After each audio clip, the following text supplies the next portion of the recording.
Hey there, I'm Scott. Welcome back to my home and my kitchen. Over the last few weeks, I've had several emails from viewers out there asking me some simple tips on how to entertain and where there's not a lot of prep and a lot of cooking. And this often comes at this time of year when people are trying to move their entertaining indoors, you know, in front of the fireplace on a cool night with a bottle of wine and just some nice, delicious food. And one solution I have for this, and I use it very often, is antipasto. Italian pickled vegetables, cheese, charcuterie, you know, cured sausage and meats. It's all delicious and so simple, and you really just have to know what to look for when you're shopping because cooking is not an issue. So let's get started, and I just wanted to show you a typical platter. Something that's sort of divided like this into many compartments is a good thing to use for antipasto because you'll be able to put different things all on one tray and be able to pass it around or have it on a buffet.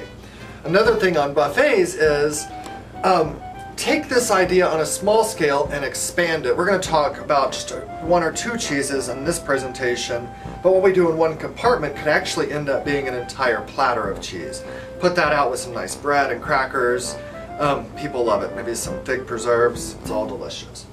So what I did today is went over to my Italian grocery store that's near the house and pick out some just typical items that you want to look for when shopping. Also in stores like Whole Foods and gourmet grocery stores, they normally have an olive bar where they have pickled vegetables, which are all pretty good. Marinated artichoke hearts, always a standard sort of on these types of platters, and something I like to include. They go great with grilled bread or just on their own with some toothpicks on the side. So in one of my little containers here, I'm just going to layer in some artichoke hearts. People can pick these up, put them onto their bread, or just eat them by themselves. And they're delicious. And you notice right next to that I have some fresh goat cheese. I just purchased that this morning. It's completely fresh.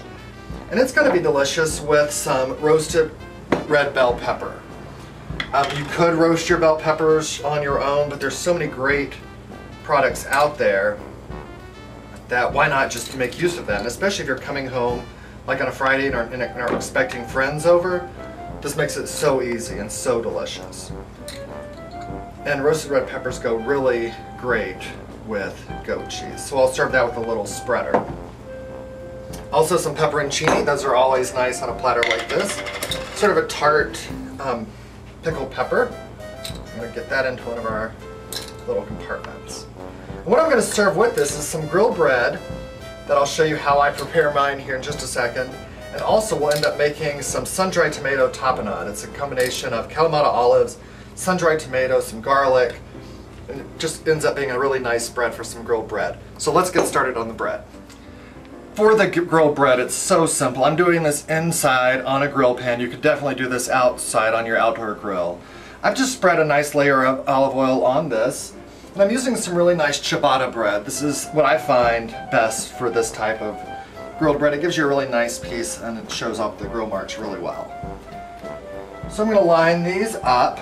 In my pan it fits 4 across, and I have the heat pretty high, almost all the way up. And while one side grills, I'm going to spread one side with some olive oil. Let that first side toast till you get some really nice marks on it, then flip it over and do the other side. And I'll show you that when they get browned up a little bit. While our bread's grilling, I'm going to show you another important element of the antipasto platter, and that's meat. I'm using pepperoni today because it was what looked the freshest to me, and I couldn't find any really good prosciutto, which would be another delicious cured meat to go on any sort of an antipasto platter. You always want to give some sort of a protein. So I'm going to put those pepperonis on either end of this platter. And then when we get done making our tapenade, that will go right in the center and we'll be just about done. Okay, that first side is grilled up just a little bit, but I wanted to get these flipped over so I can get some oil on this other side. The oil is really going to help it caramelize perfectly. So I'll let this other side grill up and then they'll be done. As you can see, the bread grilled up really nicely. We got some really nice grill marks on that, and that means delicious flavor, and these really are delicious. So now that we got this prepped up, we're going to go over and we're going to put together our tapenade, which is so easy and so good. Okay, this tapenade recipe is so easy, but it's really, really good. And it starts with the flavor of sun-dried tomatoes. And what I normally look for is a 7-ounce jar of sun-dried tomatoes in olive oil with spices in it. You can look in the jar, the more stuff you see floating around in there with it, the better. So that's going to go right into your food processor. If you don't have a food processor, you could do this by hand. It would take you a really long time, you know, just chopping everything up very finely and then mixing it. Or you could try it in your blender. I think that works just as well. So to our sun-dried tomatoes, I have 1/3 of a cup of Kalamata olives. If you don't have Kalamata olives, you could use black olives, but try to keep most of the juice out of that. I have 2 teaspoons of red wine vinegar, about a clove broken up of garlic, a really large clove. And here I have about a 1/4 cup of basil leaves. Those will go right in. And a pinch or 2 of some kosher salt or sea salt. I'm going to get my lid on and let this whirl. The thing about this tapenade, you can have it as thick or as thin as you like. So I'm going to get mine fairly thin, and I'm going to drizzle in some olive oil about halfway through to get it the consistency that I like.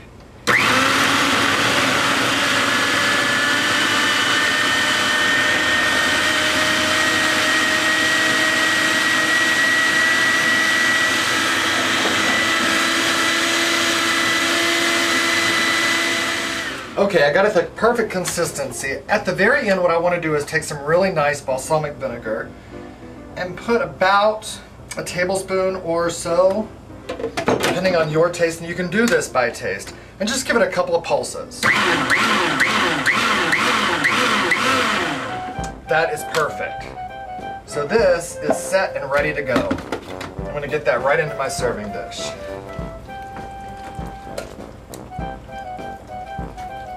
And this tapenade goes great with the goat cheese that we're serving it with. It's also a really nice spread as an alternative to pizza sauce on pizza dough. Bake it in the oven with some really delicious cheese on top. It's really good. Also with some grilled pork loin or roasted pork loin. It's a really nice sauce just right over that, or even sometimes on steak. So what I love to do is take a little bit of the goat cheese and a little bit of the bell pepper, and then right on top of that, just a little bit of this tapenade. It is delicious.